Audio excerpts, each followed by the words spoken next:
Hey, Jerome, Max, how you doing? Pleasure. Good to see you. Thanks for coming out to Long Island to forage for invasive plants for your lunch coming up. It's a hoot. It's a present to us and service work to the community. Wonderful. Now, here's what we managed to harvest in our time down here. If Jerome, if you could walk us through. Sure. So we'll just start on this side and head down, and we'll take a second and talk about each thing. So we've got some chickweed. This is purslane. This is common or wild burdock. Over here is common dandelion. This is garlic mustard. And then at the end there is Japanese knotweed. And maybe we'll just start with Japanese knotweed to introduce folks to this invasive species. Yeah, well, it happens to be considered the worst invasive species on the planet. And unfortunately, Long Island is getting a lot of it. The roots are able to crack foundations, but we're going to eat it. We're going to show that knotweed what for. And then yeah, so as far as the knotweed, you'll see we've harvested a bunch of knotweed leaves here. Usually when knotweed that's been foraged is prepared, they're eating the shoots that come up earlier in the spring, but we're going to try to use the leaves, which have a little bit of tartness and a little bitterness, in kind of a stewed bitter green dish. And then here we have garlic mustard, which also is commonly harvested a little earlier, so these leaves are going to be quite bitter as well. But it's very nutritious and definitely edible. And we've also got some seed pods we're going to experiment with.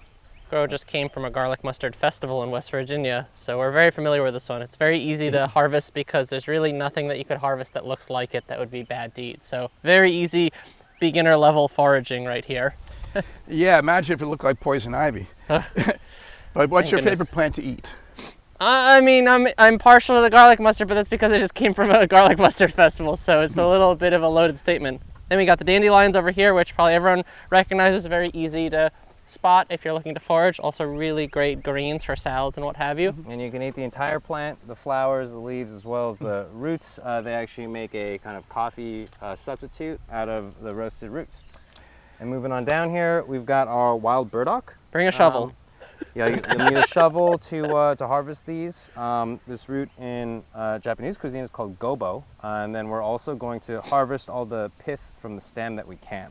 That's going to be going into the potato salad. And then moving along, this is purslane, which is also a highly invasive species and also very delicious, and also something that you will find at quite a high price at your local farmer's market. Yep. So next time you spot it, feel free to harvest it.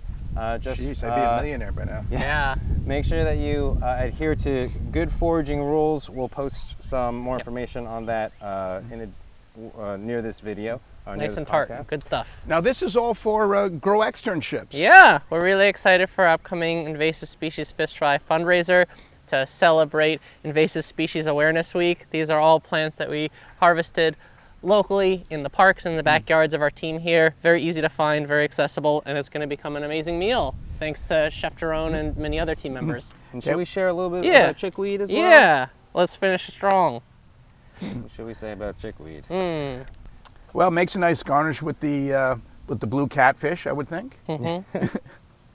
So you got the blue catfish, the snakehead fish, which is huge. So we're only serving blue catfish. All the catfish is coming from Albemarle Sound in North Carolina, and it's an invasive species there, and so we're going to be frying it up Jamaican style. Yeah. And that's all. We hope to see you on the 11th. We hope you have a wonderful and educational Invasive Species Awareness Week, and thanks for tuning in. If you can't beat him, eat him. Yeah. Woo! Enjoy your meal.